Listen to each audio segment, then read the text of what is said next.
Hola, buenas tardes. Mi nombre es Pedro Eduardo Chávez y voy a hablar sobre la unidad 6 de mecánica de fluidos y termodinámica. Bueno, para comenzar, ah, con el subtema de la tasa de flujo de un fluido y la ecuación de continuidad, hay que saber que la cantidad de flujo que pasa por un sistema en un tiempo determinado se puede medir o, bueno, se puede expresar por medio de tres términos distintos. El primero de ellos va a ser el flujo volumétrico, que se representa con la letra Q, y es el volumen de fluido que circula en una sección por unidad de tiempo. Y este se representa como Q es igual al área por la velocidad. Ahora, también tenemos a W, que representa el flujo en peso. Y este es el peso del fluido que circula en una sección por unidad de tiempo. Y esto se va a calcular como W, que representa al flujo en peso, es igual al peso específico por el flujo volumétrico, que es representado con la letra Q.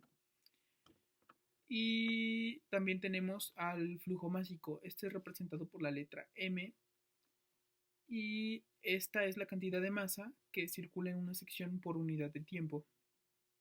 Y esto se puede calcular de la siguiente manera. M, que representa el flujo másico, es igual a la presión por el área por el volumen. Bueno, teniendo esto en cuenta, podemos hablar sobre las tuberías y tubos disponibles comercialmente. Bueno, ya sabemos que actualmente existen muchas opciones de tuberías en el mercado y sabemos que esto es muy importante de conocer para el ingeniero en cuestión o al diseñador en especificar los ductos y tuberías para una aplicación en particular, ya que esto contribuye en el costo, en la duración, en la seguridad y en el mantenimiento de dichas tuberías. Entre estos materiales, tuberías más comunes se encuentran las tuberías de acero, los tubos de cobre, los tubos de hierro dúctil, las tuberías y los tubos de plástico. Bueno, además también tenemos una velocidad de flujo recomendable en estos tuberías y ductos. Y aunque cada fabricante ya te da sus especificaciones, también son muchos los factores que influyen para lograr una velocidad de flujo que se necesita, ¿no? Una velocidad satisfactoria. Y bueno, para esto, algunos de estos factores más importantes son el tipo de fluido, la longitud del sistema en cuestión, el tipo de tubería, la temperatura, la presión, etcétera. Por eso es que es demasiado importante tener en cuenta estos distintos factores a la hora de hacer los cálculos. Es por eso donde entra en consideración la conservación de la energía, específicamente la ecuación de Bernoulli. Y es que sabemos que hay tres formas de energía que se toman en consideración cuando se analiza un problema de un sistema de tuberías, ¿no? Y, y esto considera un elemento de fluido dentro de una tubería en un sistema de flujo que tiene una cierta elevación que se representa por la letra Z, tiene una velocidad que se representa con la letra V y tiene una presión que se representa por la letra P. Y bueno, el elemento de fluido posee las formas de energía siguientes, que son la primera, que es la energía potencial, en este caso para fluidos, y la energía potencial del elemento es en relación con algún nivel de referencia es energía potencial se calcula igual a, al flujo en peso que multiplica a la altura. Y bueno, también tenemos la energía cinética. Y esta, debido a su velocidad, eh, la energía cinética se calcula como igual al flujo en peso que multiplica la velocidad al cuadrado. Y todo esto dividido entre dos veces la gravedad. También tenemos la energía de flujo, que también se le puede llamar energía de presión o trabajo de flujo.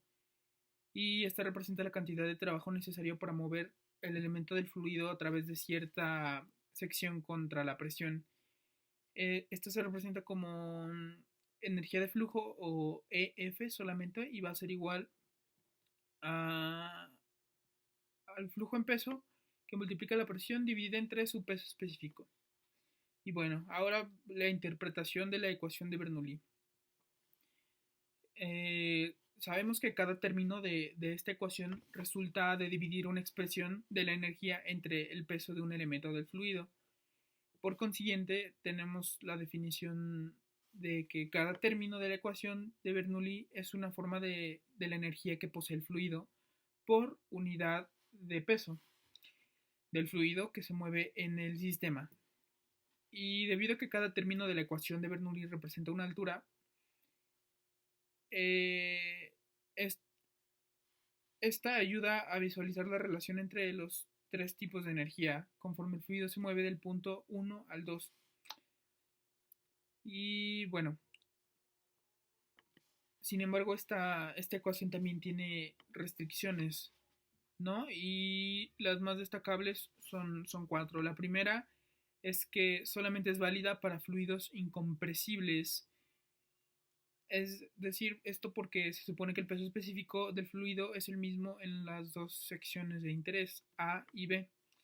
También no puede haber dispositivos mecánicos que agreguen o retiren energía del sistema por la conservación de la energía, ¿no? A ver, también tenemos que no puede haber transferencia de calor hacia adentro o de dentro hacia afuera del sistema. Tampoco puede haber pérdida de energía debido a la fricción. Y bueno, hay muy pocos sistemas que comprenden estas restricciones. Sin embargo, sí hay aplicaciones en la vida real utilizando esta fórmula. Y esta es aplicable a muchos sistemas, como por ejemplo las chimeneas, en la natación, en los carburadores de automóvil, en los dispositivos de Venturi y en la aviación. Bueno, con esto podemos hablar de tanques, depósitos y toberas expuestas a la atmósfera. Y esto en consideración nos da dos normas principales. Y es que cuando el fluido en un punto de referencia está expuesto a la atmósfera, la presión va a ser igual a cero y el término de la carga de presión se cancela en la ecuación de Bernoulli. Es por eso que es importante saber cuando algún tanque de depósito está expuesto a la atmósfera. Bueno, también a la carga de velocidad de la superficie de un tanque de depósito se le considera igual a cero y esta se cancela en la ecuación de Bernoulli cuando esta es muy grande sobre la superficie del fluido. Y bueno, como ya se había mencionado, el medidor Venturi. Este es un medidor que se utiliza para medir la velocidad del flujo en un sistema de flujo. Y bueno, el análisis del aparato se basa en la aplicación de la ecuación de Bernoulli. La sección de diámetro reducido en B hace que la velocidad del flujo se incremente justo en ese punto. Con la disminución correspondiente de la presión, se demuestra que la velocidad del fluido depende de la diferencia de presión, como ya lo sabíamos, entre los puntos de A y B, y por lo tanto es conveniente utilizar un manómetro diferencial. Por último tenemos el teorema de Torricelli, que se deriva de la ecuación de Bernoulli. Y bueno, como ya sabemos, la velocidad del flujo de un sifón depende de la diferencia de elevación entre la superficie libre del fluido y de la salida del sifón, es decir, un punto A y un punto B. Y bueno, una aplicación básica es que el fluido sale por un lado del tanque a través de un tubo. Y para determinar la velocidad del flujo, se describe la ecuación de Bernoulli entre un punto de referencia de la superficie del fluido y en el chorro que sale por ese tubo ya antes mencionado.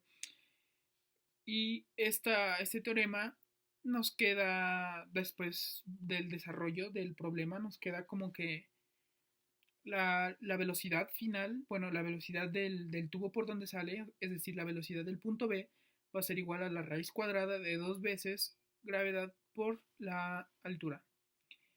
Y a esto se le llama el teorema de Torricelli en honor a un evangelista que fue quien la descubrió.